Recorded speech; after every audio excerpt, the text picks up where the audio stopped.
নবী নূহ আলাইহিস সালাম ইসলাম ধর্মের তৃতীয় নবী। নবী নূহ আলাইহিস সালাম ছিলেন ইসলামের প্রথম রসূল। তার নাম এবং কাহিনী কোরআনুল কারিমে বিভিন্ন স্থানে বিস্তারিতভাবে বর্ণিত হয়েছে। তিনি আদম আলাইহিস সালামের নবম প্রজন্মের একজন মহান নবী। নূহ আলাইহিস সালাম প্রায় ৯৫০ বছর মানুষের মধ্য অবস্থান করে আল্লাহর পথে তাদেরকে আহ্বান জানিয়েছেন।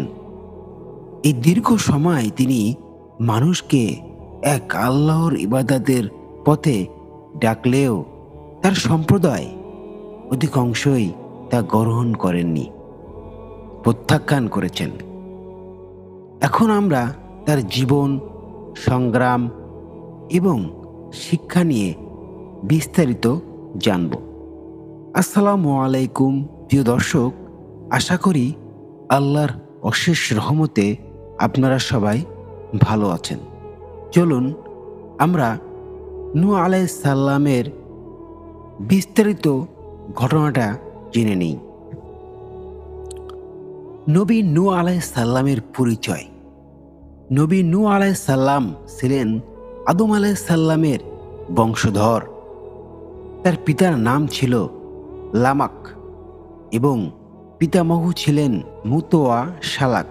তিনি এমন এক যুগে জন্মগ্রহণ করেন যখন মানুষ এক আল্লাহর ইবাদত ছেড়ে দিয়ে মূর্তি পূজায় লিপ্ত হয়েছিল।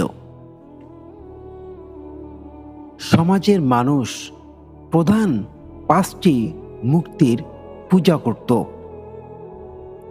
উদ, সুয়া, ইয়াগুস, ইয়াউক এবং নাসর।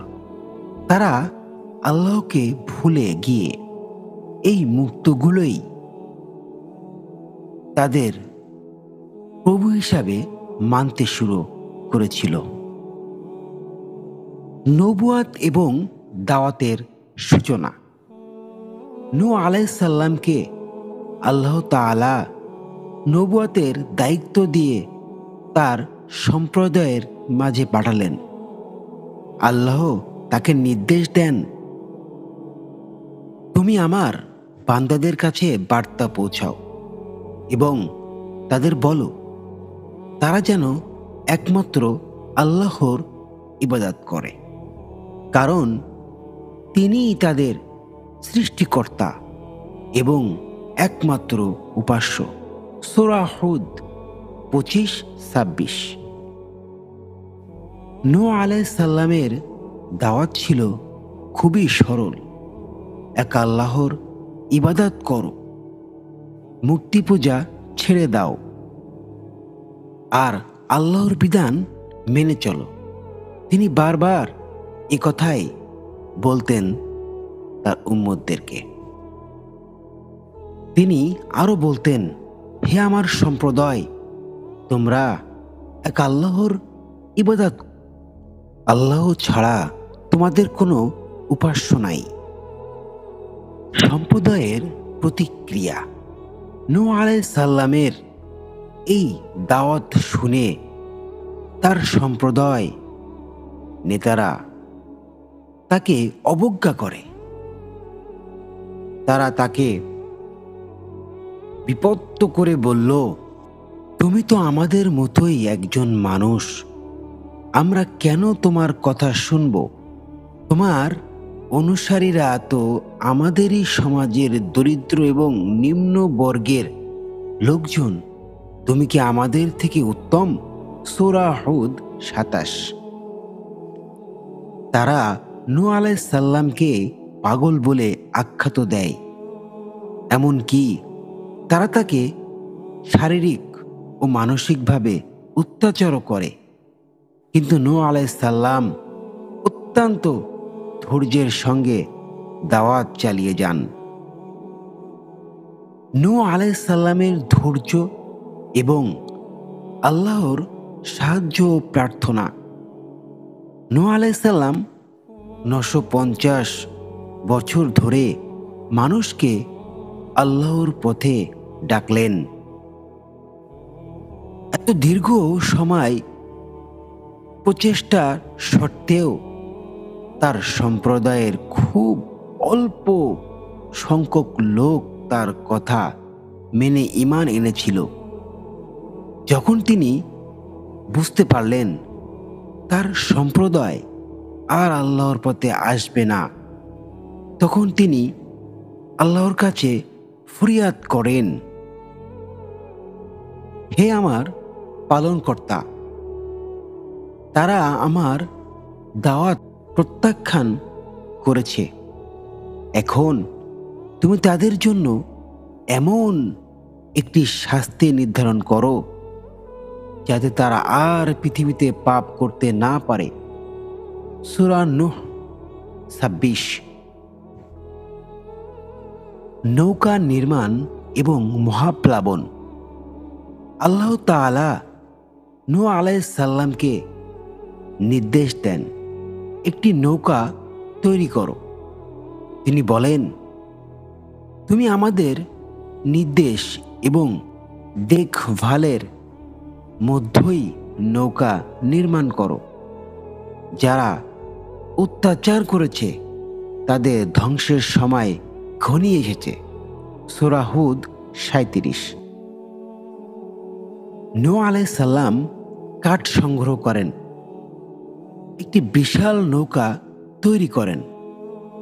যখন নৌকা তৈরির কাজ চলছিল, তখন তার সম্প্রদায় তাকে উপহাস করে বলতো, তুমি পাগল হয়ে গেছো, মরুভূমিতে নৌকা বানিয়ে কি করবে? আল্লাহর হুকুমে একদিন মহাপ্লাবন শুরু হয়। আকাশ থেকে ভারী বৃষ্টি এবং মাটি থেকে প্রবল পানি বের হতে থাকে। আল্লাহ নূহ আলাইহিস সালামকে তার ঈমানদারদের, অনুসারীদের এবং কিছু পশু পাখি নৌকায় তুলে নিতে নির্দেশ দেন। অবাধ্য পুত্রের পরিণতি। নূহ আলাইহিস সালামের পুত্র কাফেরদের পক্ষ ছিল। প্লাবনের সময় নূহ আলাইহিস সালাম তাকে নৌকায় উঠাতে ডাকেন, কিন্তু সে বলল, আমি এক উঁচু পাহাড়ে আশ্রয় নেব, সেটি আমাকে বাঁচিয়ে দেবে। সূরা হুদ ৪৩। তখন এক বিশাল ঢেউ এসে তাকে প্লাবিত করে। মহাপ্লাবনের সমাপ্তি এবং নতুন সূচনা। মহাপ্লাবনের পর পৃথিবীর সমস্ত কাফেররা ধ্বংস হয়ে যায়। নূহ আলাইহিস সালাম এবং তার সঙ্গে থাকা ঈমানদাররা নিরাপদে নৌকা থেকে নেমে আসেন। আল্লাহ তাআলা তাদের একটি নতুন জীবনের সূচনা করতে বলেন। নূহ আলাইহিস সালামের শিক্ষা। নূহ আলাইহিস সালামের জীবন থেকে আমরা যে শিক্ষা পাই, ১ নাম্বার, ধৈর্য, বিপদ ও দুঃসময়ের ধৈর্য ধরতে হবে। ২ নাম্বার, একতাবাদ, শুধু এক আল্লাহর ইবাদত করতে হবে এবং মূর্তি পূজা এড়িয়ে চলতে হবে। ৩ নাম্বার, আল্লাহর প্রতি নির্ভরশীলতা, যে কোনো পরিস্থিতিতে আল্লাহর উপর ভরসা করতে হবে। ৪ নাম্বার, নবীদের দাওয়াত গ্রহণ, নবীদের বার্তা শোনা এবং তা মানা মানুষের দায়িত্ব। নবী নূহ আলাইহিস সালামের মৃত্যুবরণ। মহাপ্লাবনে বহু বছর পর নবী নূহ আলাইহিস সালাম মৃত্যুবরণ করেন। ইসলামী ঐতিহ্যের মতে তার কবর ইরাক বা সিরিয়ায় কোনো স্থানে অবস্থিত। শেষ কথা, নবী নূহ আলাইহিস সালাম এর জীবন এক মহান শিক্ষার অধ্যায়। তিনি আল্লাহর পথে মানুষকে ডাকতে যে ধৈর্য এবং আত্মত্যাগ করেছেন তা আমাদের জন্য এক অনুকরণীয় আদেশ। তার কাহিনী আমাদের স্মরণ করিয়ে দেয় যে যারা আল্লাহর উপর নির্ভর করে তারা শেষ পর্যন্ত সফল হয়। নূহ আলাইহিস সালামের জীবনের এই বর্ণনা থেকে যতটুকু আমরা বুঝতে পারলাম আর শিখতে পারলাম সেটা হলো সর্বদা মানুষের ধৈর্য ধারণ করতে হবে এবং আল্লাহর পথে যারা চলে তাদেরকে সর্বদা ধৈর্য ধারণ করতে হবে। তার কারণ মহান রব্বুল আলামিন যখন মানুষকে কোনো ভালো কাজ করার আহ্বান করেন আর কোনো মানুষ যখন নিজে থেকে ভালো কাজ করার চেষ্টা করে তখন তার সামনে বিভিন্ন রকমের আপদ বিপদ আসে এবং ওই আপদ বিপদ আসার সময় সেই মানুষকে ধৈর্য ধারণ করতে হবে এবং সমস্ত খারাপ কাজ থেকে পরিত্যক্ত হতে হবে এবং সর্বদা আল্লাহর পরে ভরসা এবং ধৈর্য ধারণ করতে হবে।